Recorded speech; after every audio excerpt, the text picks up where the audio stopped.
माझ्या केकच्या पहिल्या व्हिडिओला तुम्ही खूप भरभरून प्रेम दिलं, त्याबद्दल थँक्यू सो मच. तीच उमेद घेऊन आता मी पुढचा व्हिडिओ तुमच्याबरोबर शेअर करते. असंच तुमचं प्रेम आणि आशीर्वाद असू द्या. हा आहे ॲनिव्हर्सरीसाठीच्या ऑर्डरचा केक. ऑरेंज फ्लेवरचा केक आहे. ज्यांची ऑर्डर होती त्यांना चॉकलेट केक नको होता, म्हणून मग मी त्यांना एक छान सिट्रस फ्लेवर सजेस्ट केला. तुम्ही कधी ट्राय केलाय का ऑरेंज फ्लेवर्ड केक? मला नक्की कमेंट करून सांगा तुम्हाला आवडला असेल तर. मला आता वाशीला नवी मुंबईला येऊन 2 वर्ष झाली. त्याआधी मी पुण्याला राहायचे आणि तिकडे मी केकच्या ऑर्डर्स घ्यायचे. नवीन शहर म्हटल्यावर बिझनेसवर खूप इम्पॅक्ट होतो. क्लायंट, कस्टमर बेस सुरुवातीपासून बनवावा लागतो. आपली आर्ट, पॅशन, आपला स्किल शोकेस करायला लागतो.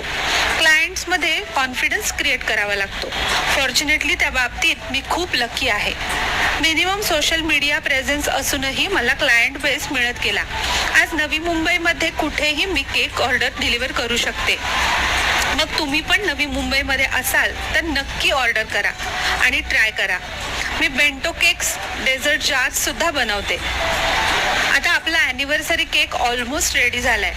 फ्लेवर जरी ऑरेंज असला तरी डेकोरेशनसाठी मी मुद्दाम bright turquoise blue shade use केली आहे आणि थोडे रोजेट्स काढून ॲनिव्हर्सरी टॉपर लावून हा केक रेडी केला आहे. मग कसा वाटला तुम्हाला हा केक?